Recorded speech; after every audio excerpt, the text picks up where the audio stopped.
Hello guys, try natin ngayon mag-unthread ng sako ng bigas. Ito may nabili ako sa Amazon. Ito, try natin i-unthread.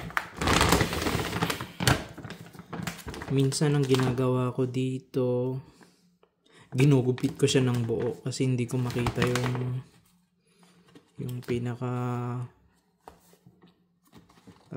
yung technique, hindi ko masundan, kaya ginugupit ko siya ng buo.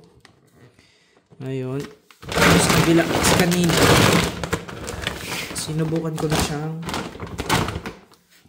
buksan, kaya umabot hanggang dito,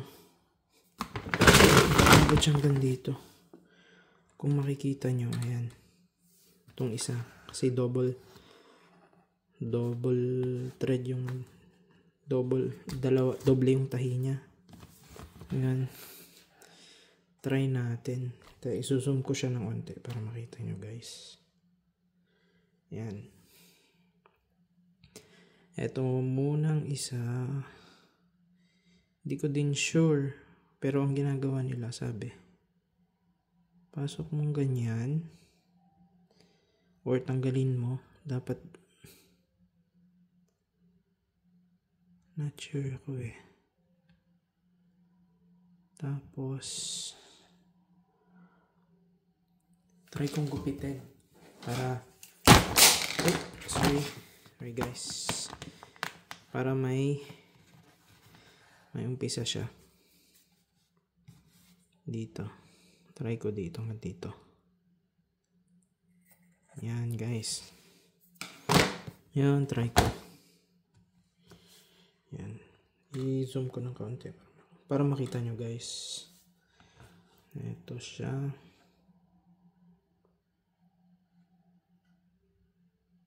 Onting tiyaga lang kasi medyo mahirap talaga pag di mo nasundan. Yan guys.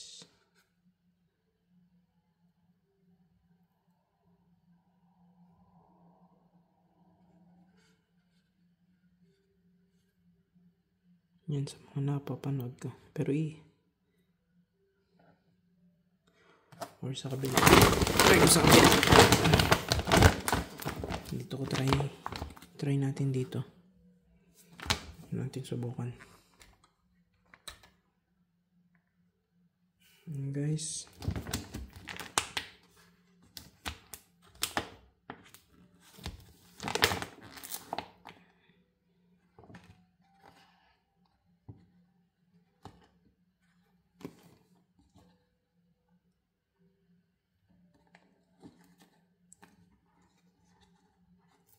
Ito.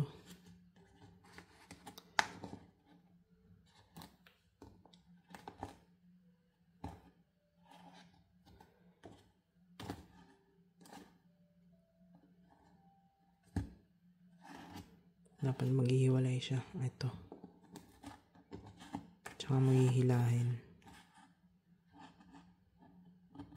Hop. Ayan na nga.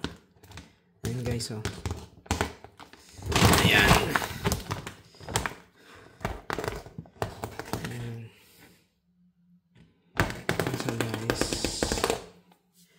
Tanggal na isa. Guys, tanggal na. Yung isa na.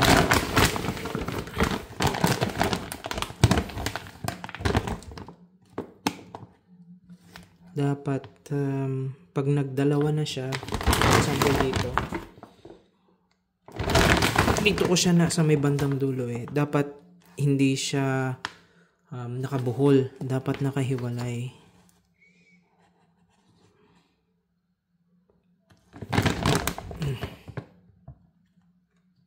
Ito. Ayun. Ayan. Ibig kong sabihin, hindi siya nakabuhol. Ayan siya. Yan ang ibig kong sabihin. Ayan. Ayan guys. Ayan. Tanggal na. Kasi dito sa kabila, dito ako nag-start. Dito sa may mas mahaba. Kanina, hindi ko siya matanggal. Pero dito, sa kabila, dapat hindi siya nakabuhol. Dapat yung kabila, medyo, dapat parang, pag hinila mo ba, hindi siya hihigpit. Ang style niya.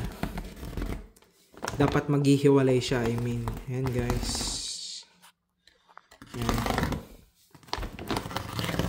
Okay. Ang bigas natin. Jasmine rice. Nabili ko sa Amazon. Ayan. Thank you guys.